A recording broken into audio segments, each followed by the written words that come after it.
Good evening, everyone. Understanding diversity. I am Sudhanya Gupta, and welcome to my channel.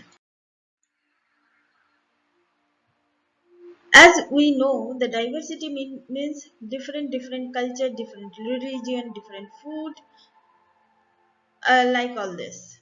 The Ladakh. Now I am talking about the Ladakh. Ladakh is a desert in mountains in the east of Jammu and Kashmir. Very little agriculture is possible here since this region does not receive any rain and is covered in snow for a large part of the year. There are very few trees that can grow in the region. For drinking water, people depend on the melting snow during the summer month. People had keep sheep and goats. Goats is a religion special because they produced pashima wool. The wool is priced and Pashima shawls cost a lot of money. The people is Ladakh carefully collect the wool of the goats and sell this traders for Kashmir, Pashima shawls and chiefly woven in Kashmir. The people eat milk, meat, produce like cheese, butter. Each family owns some goats, cows and those yak cows. Being a desert did not mean that the Ladakh did not attract its share for traders. It was considered a good trade route as had many passes through which caravans traveled to what is today called Tibet. These caravans carried textiles and spices, raw silk and carpets. Now I am talking about the Buddhism. Buddhism reached Tibet via Ladakh. Ladakh is also called Little Tibet. Islam was introduced in the region more than 400 years ago, and there is a significant Muslim population here. Has a very rich oral traditions of song and poem. Local versions of Tibetan national epic, the Kesar Saga, are performed and sung by the both Muslims and Buddhists.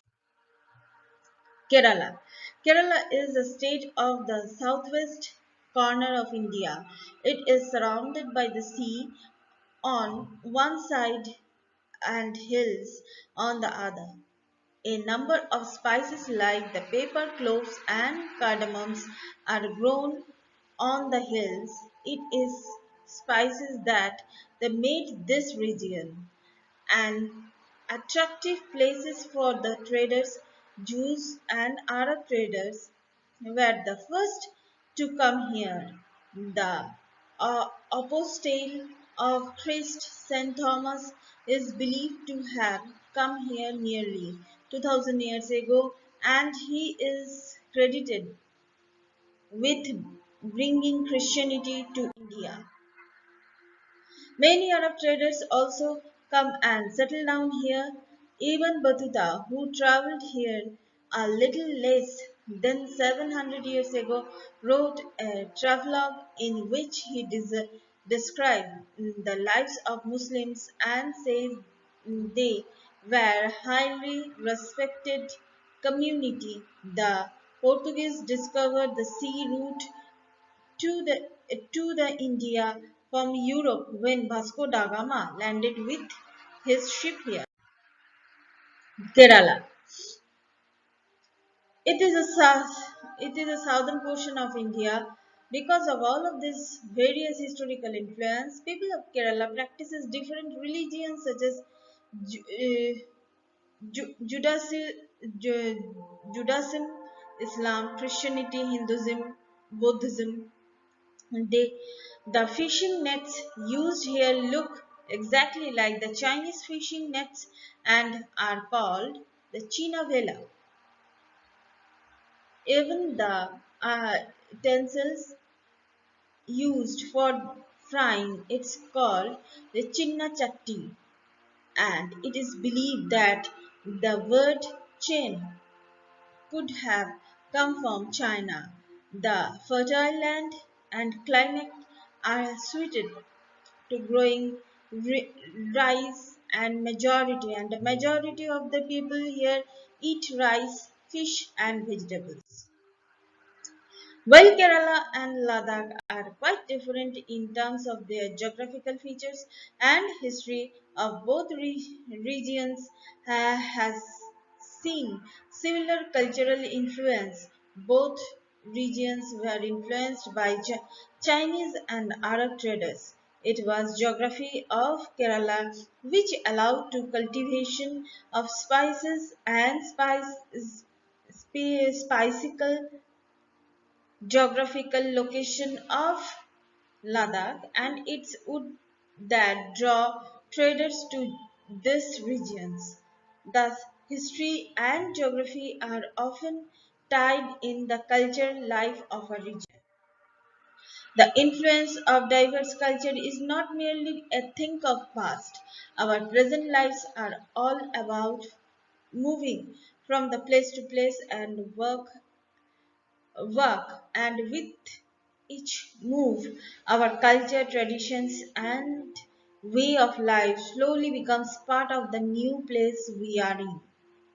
Similarly, in our own neighborhoods we live close to the people from several communities. Our daily lives are about the way of the which we do think together and hear stories about each of other lives custom and traditions. Unity in diversity. India's diversity has always been recognized as a source of strength. When the British ruled India, women and men from the different culture, religion, and the religion backgrounds come together to oppose them. India's freedom movement has thousands of the people to different background in it. They worked together and decided to joint action. They went to the jail together and they found different ways to oppose British. Interestingly, and the British thought they could divided Indians because they were so different and then continue to rule them. But the people showed how they could be different in yet united in their battle against the British. The Jallianwala Bagh massacres in Amritsar, in which British general opened fire on a large group of unarmed, peaceful people, killing many and wounding even more. Men and women, Hindus, Sikhs, and Muslims, rich and poor, had gathered to protest against the British. The song was composed and sung the honor of the memory of those brave people. Songs and symbols are the image during the freedom struggles serves as a constant reminder of our country's rich tradition and respect for the diversity. Do you know the story of the Indian flag? It was used as a symbol of the protest against the British by people everywhere. In the book of India, the discovery of India, Jawaharlal Nehru says that Indians' unity is not something imposed from the outside, but rather it was something deeper and within its fold.